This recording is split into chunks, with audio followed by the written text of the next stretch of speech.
Assalamualaikum warahmatullahi wabarakatuh. Selamat pagi, Ibu Anastasia Suci dan teman-teman semuanya. Perkenalkan, saya Putri Ariska Sari dengan NPM 23001056.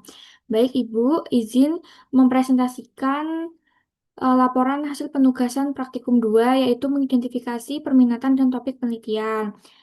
Baik, kita langsung saja dimulai ya, Bu. Dan teman-teman, yang pertama untuk jenis penelitian yang saya ambil yaitu kuantitatif dengan judul Pengaruh Media Video Animasi Terhadap Perilaku Hidup Bersih dan Sehat Mencuci Tangan 6 Langkah pada Siswa Sekolah Dasar. Untuk penulisnya yaitu Desti Emiliani, Teresia Avila Kurnia, Elima Wada, Rusmini, Saskianti, Ari Andini, Riyama. Untuk tahunnya yaitu tahun 2024. Baik, selanjutnya pertanyaan penelitian, apakah media video animasi cuci tangan 6 langkah ini berpengaruh terhadap perilaku hidup bersih dan sehat atau PHBS siswa sekolah dasar? Baik, selanjutnya untuk tujuan dari penelitian ini yaitu untuk menganalisis pengaruh media video animasi cuci tangan 6 langkah terhadap perilaku hidup bersih dan sehat pada siswa di SD negeri di Kabupaten Lombok Barat. Untuk desain dari penelitian ini yaitu menggunakan one group pretest post-test disesuaikan dengan dua jumlah variabel yaitu variabel independen media video animasi dan variabel dependen perilaku hidup bersih dan sehat cuci tangan 6 langkah. Baik, selanjutnya untuk jumlah sampelnya sebanyak 39 responden. Untuk tahap penelitian ini ada yang pertama ada perencanaan dan persiapan menentukan desain penelitian pra-eksperimental atau one group pretest dan post-test design, menetapkan populasi 64 siswa SD negeri di Lombok Barat dan mengambil 39 siswa sebagai sampel dengan teknik proporsional random sampling. Menentukan kriteria inklusi atau siswa kelas 3 dan 4 belum pernah mendapat penyuluhan cuci tangan 6 langkah, bersedia ikut penelitian dan eksklusi siswa sakit atau tidak hadir.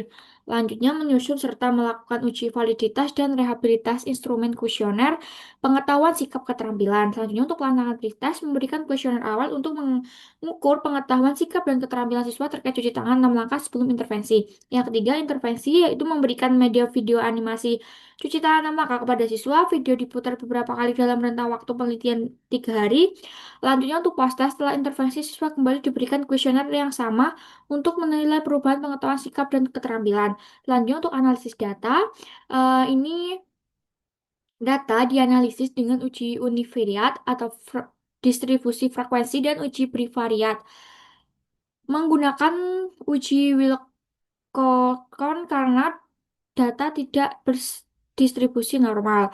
Lanjut untuk kesimpulan ditemukan adanya pengaruh signifikan video animasi terhadap peningkatan pengetahuan sikap dan keterampilan siswa dalam mencuci tangan 6 langkah. Baik, selanjutnya untuk hasilnya yaitu hasil dari penelitian ini menunjukkan ada pengaruh media video animasi cuci tangan 6 langkah dengan perilaku hidup bersih dan sehat, dibuktikan uji statistik Wilcoxon dengan p-value 0,00 pada domain pengetahuan sikap dan keterampilan. Media video animasi ini memudahkan anak untuk memahami informasi yang dapat meningkatkan pengetahuan dan sikap dan keterampilan. Media video animasi dapat merangsang pikiran, perasaan, motivasi anak melalui ilustrasi gambar yang bergerak disertai suara, narasi, dan berfungsi untuk memperjelas juga. Terkait untuk memperjelas makna pesan yang disampaikan.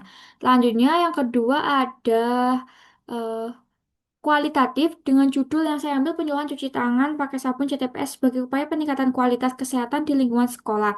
Untuk penulisnya ada Nola Bintang Hari Sarasi, Cynthia Nursyayani, Lutfi Nurfadilah, Solihatul Yus Hanifah Retno Widyarini. Tahunnya 2023.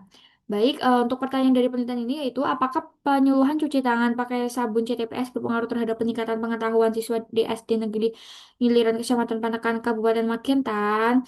Lalu untuk tujuan dari penelitian ini yaitu untuk mengetahui pengaruh penyuluhan CTPS terhadap pengetahuan siswa SD Negeri Ngiliran Kecamatan Panekan Kabupaten Magetan.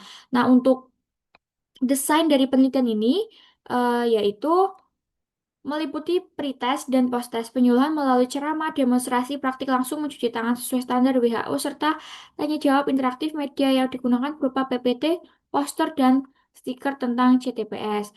Baik, selanjutnya untuk jumlah sampel pada penelitian ini yaitu adalah 21 siswa kelas 3 SD Negeri Ngiliran, Kecamatan Panekan, Kabupaten Magetan. Lalu untuk tahap dari penelitian ini meliputi yang pertama ada survei mawas diri di minggu pertama dan kedua, mengumpulkan data awal tentang kebiasaan dan pengetahuan siswa terkait TPS. Selanjutnya musyawarah masyarakat desa di minggu ketiga diskusi dengan pihak sekolah dan masyarakat untuk merencanakan intervensi.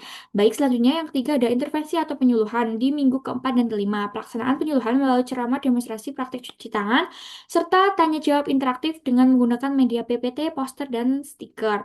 Selanjutnya evaluasi di minggu keenam melakukan post-test dan observasi praktik siswa untuk mengukur peningkatan pengetahuan dan keterampilan dalam mencuci tangan. Baik, selanjutnya untuk hasil dari penelitian ini yaitu berdasarkan kegiatan pengabdian yang telah dilaksanakan, maka dapat disimpulkan bahwa yang pertama proses penyelenggaraan kegiatan penyuluhan CTPS di SD Negeri Ngiliran berjalan lancar dan mendapat antusiasme cukup memuaskan dari murid kelas 3 SD Negeri Ngiliran.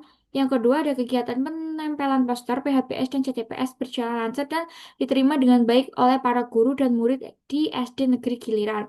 Yang ketiga ada penyelenggaraan CTPS di sekolah mampu meningkatkan pengetahuan murid kelas 3 SD Negeri Giliran. Yang keempat terhadap pihak sekolah setempat untuk memberikan penyuluhan serta rutin kepada siswa serta menyediakan fasilitas cuci tangan pakai sabun yang dapat berfungsi dengan baik dan dapat menerapkan kebiasaan cuci tangan pakai sabun secara benar. Baik, selanjutnya yang terakhir ada literatur review. Judul yang saya ambil yaitu pengenalan kebiasaan cuci tangan dengan sabun sebagai inisiatif kesehatan di sekolah dasar. Untuk penulisnya ada Arsyirin Pratami, Nursiwi Nugraini untuk tahunnya 2024. Selanjutnya untuk pertanyaan dari penelitian ini yaitu bagaimana pengenalan kebiasaan cuci tangan pakai sabun CTPS dapat menjadi inisiatif kesehatan di sekolah dasar. Nah, untuk tujuan dari penelitian ini, eh, tujuan dari literatur review ini yaitu antara lain yang pertama ada mengidentifikasi tingkat pengetahuan dan perilaku siswa sekolah dasar terkait CTPS berdasarkan penelitian-penelitian terdahulu. Untuk desain penelitian yang digunakan adalah desain studi literatur atau literatur review design. Lanjutnya untuk jumlah sampel penelitian ini tidak ada ya teman-teman karena berbasis literatur review tetapi penulis mengulas penelitian-penelitian dengan sampel. Nah, untuk tahap penelitian dengan desain literatur review ini dilakukan sebagai berikut. Yang pertama, menentukan topik penelitian. Penulis memilih topik tentang mengenalkan kebiasaan cuci tangan pakai sabun atau CTPS sebagai inisiatif kesehatan di sekolah dasar. Yang kedua adalah mencari dan mengumpulkan literatur review. Informasi dikumpulkan dari berbagai sumber relevan seperti jurnal, buku, artikel, arsip, internet, dan dokumen terkait. Yang ketiga ada seleksi literatur, yaitu penulis memilih literatur nasional maupun internasional yang relevan. Banyak diperoleh melalui Google Scholar dan basis data lainnya. Yang keempat ada menganalisis literatur. Nah, penulis menggunakan analisis isi atau konten analisa yaitu menelaah isi dari literatur yang diperoleh untuk menemukan pola kesamaan, perbedaan, serta hasil-hasil penting dari penelitian terdahulu. Yang terakhir yaitu menyajikan hasil kajian, yaitu hasil review dari 10 penelitian terdahulu dirangkum dalam bentuk tabel lalu dijelaskan secara naratif pada bagian pembahasan. Oke, selanjutnya untuk kesimpulannya antara lain, kebiasaan mencuci tangan pakai sabun atau CTPS dapat mengurangi resiko penyakit menular seperti diare. Yang kedua, penerapan CTPS di sekolah dasar adalah investasi kesehatan jangka panjang yang tidak hanya melindungi anak dari penyakit tetapi juga membentuk kebiasaan hidup sejak dini.